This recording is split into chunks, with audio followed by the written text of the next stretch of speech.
Hello बच्चों, नमस्ते।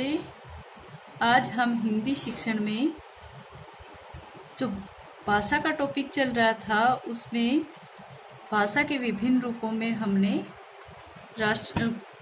मातृभाषा और सांस्कृतिक भाषाएं पढ़ ली थी। आज हम राष्ट्रभाषा के बारे में जिक्र करेंगे। राष्ट्रभाषा क्या होती है? सबसे पहले तो किसी राष्ट्र विशेष की एक राष्ट्रभाषा होती है। कौन सी भाषा होती है? जिसका प्रयोग लोग अधिक से अधिक करते हैं, यानी कि उस राष्ट्र में रहने वाले अधिकतर लोग जिस भाषा का प्रयोग करते हैं वो राष्ट्रभाषा होती है। वैसे ये शासन कार्य चलाने वाली भाषा होती है। ठीक है, हमारे देश की जो भारतवर्ष की जो राष्ट्रभाषा है वो खड़ी बोली हिंदी है। ठीक है, उसको राष्ट्रभाषा घोषित किया गया है। हमारे देश के 53% लोग जो है वो राष्ट्रभाषा का प्रयोग करते। देखो, राष्ट्रभाषा क्या होती है? देखो, जिस भाषा में किसी राष्ट्र विशेष का शासन कार्य चलता है वह उस राष्ट्र की राष्ट्रभाषा कहलाती है। यानी कि जिस भाषा में राष्ट्र विशेष का यानी कि शासन कार्य चलता है वही उस राष्ट्र की राष्ट्रभाषा कहलाती है। यह प्राय वह भाषा होती है जिसका प्रयोग उस राष्ट्र के अधिकतर व्यक्ति करते हैं, यानी कि उस राष्ट्र में रहने वाले अधिकतर लोगों की भाषा होती है। इस प्रकार राष्ट्रभाषा किसी देश के समग्र नागरिकों के द्वारा स्वेच्छा से विभिन्न भाषा भाषियों के मध्य व्यवहार करने के लिए स्वीकृत भाषा होती है। यानी कि किसी भी राष्ट्र या किसी भी देश में रहने वाले समग्र नागरिक अपनी स्वेच्छा से उस भाषा में आचार व्यवहार कर सके, वही भाषा राष्ट्रभाषा के लिए स्वीकृत होती है। राष्ट्रभाषा का प्रश्न उसी देश में उठता है जहां एक से अधिक भाषाएं प्रचलित होती हैं। राष्ट्रभाषा किसी शासन तंत्र द्वारा ऊपर से थोपी हुई भाषा नहीं होती है।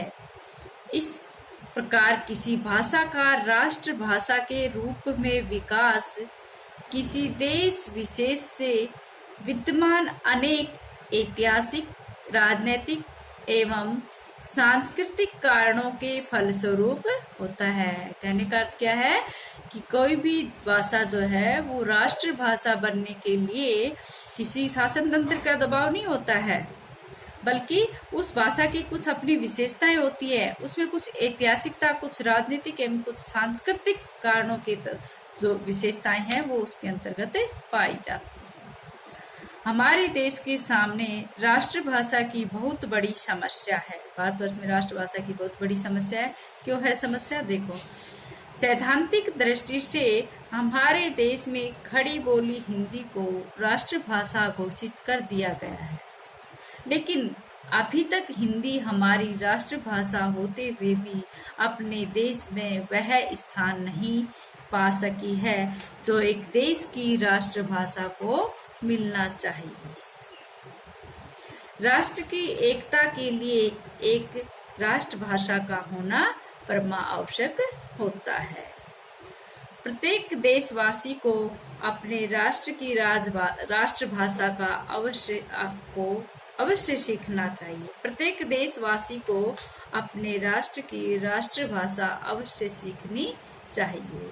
भारत में 53% लोग राष्ट्रभाषा हिंदी बोलते हैं। ये थी अपनी राष्ट्रभाषा।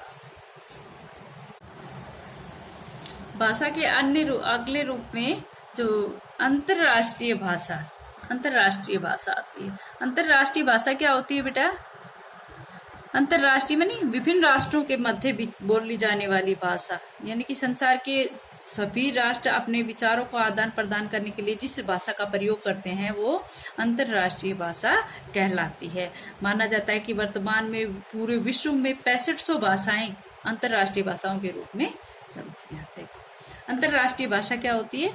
जिस भाषा के माध्यम से संसार के सभी राष्ट्र विचारों का आदान प्रदान करते हैं उसे अंतर्राष्ट्रीय भाषा कहते हैं। वैज्ञानिक आविष्कारों ने संसार को एक इकाई के रूप में बांध दिया है। बेटा हम सभी जानते हैं कि विज्ञान ने जितनी उन्नति की है उसमें संसार के सभी देश या सभी राष्ट्र एक दूसरे पर निर्भर भी हुए हैं, एक दूसरे की आवश्यकताओं की पूर्ति भी उन्होंने की है। इसलिए कहा जाता है कि वैज्ञानिक आविष्कारों ने संसार को एक इकाई के रूप में बांध दिया है, संपूर्ण विश्व को एक इकाई के रूप में बांध दिया है। आज एक राष्ट्र दूसरे राष्ट्रों से संबंध स्थापित किए बिना अपने स्वतंत्र अस्तित्व की कल्पना नहीं कर सकता है।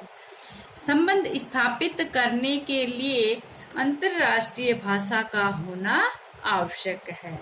वर्तमान में विश्व में 6500 भाषाएं अंतर्राष्ट्रीय भाषाएं हैं। यानी कि पूरे विश्व में 6500 भाषाएं अंतर्राष्ट्रीय भाषाएं हैं, जिसके माध्यम से विभिन्न देश आपस में आचार विचार कर सकते हैं, व्यापार कर सकते हैं, एक दूसरे को नई नवीन उन्नतियों में सहयोग कर सकते हैं। तो वो सब किसके माध्यम से होता है? भाषा के माध्यम से होता है। और वो भाषाएं क्या कहलाती है? अंतर्राष्ट्रीय भाषा। नेक्स्ट जो भाषा का रूप है वो है विदेशी भाषाएं। विदेशी भाषाएं कौन सी होती है बेटा? विदेशी भाषाएं क्या होती है कि कोई भी देश हो उसके पास अपनी मूल भाषा और अपनी मातृभाषा के अलावा, अपनी सांस्कृतिक भाषा के अलावा जो अन्य भाषाएं होती हैं वो सारी क्या होती है? विदेशी भाषाएं होती है।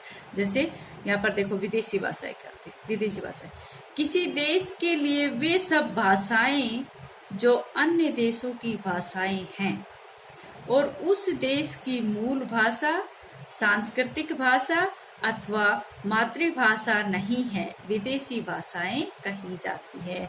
यानी किसी भी देश के पास जो भी भाषाएं हैं, जिनमें से 3 प्रकार की भाषाएं, एक तो मूल भाषा, एक सांस्कृतिक भाषा और एक मातृभाषा को छोड़कर बाकी जितनी भी भाषाएं जिस देश में प्रयोग, जिस राष्ट्र में प्रयोग की जाती है, वो सारी विदेशी भाषाएं कहलाती हैं। इस दृष्टि से हमारे देश में यानी कि भारत में फ्रेंच, जर्मनी, रूसी, जापानी एवं चीनी आदि भाषाएं विदेशी हैं। देश में प्रचुर मात्रा में प्रयोग होने वाली अरबी, फारसी और अंग्रेजी भाषाएं भी हमारे देश के लिए विदेशी भाषाएं हैं। भारतवर्ष में कम से कम 22 विदेशी भाषाओं का प्रयोग किया जाता है। आज इतना ही। आगे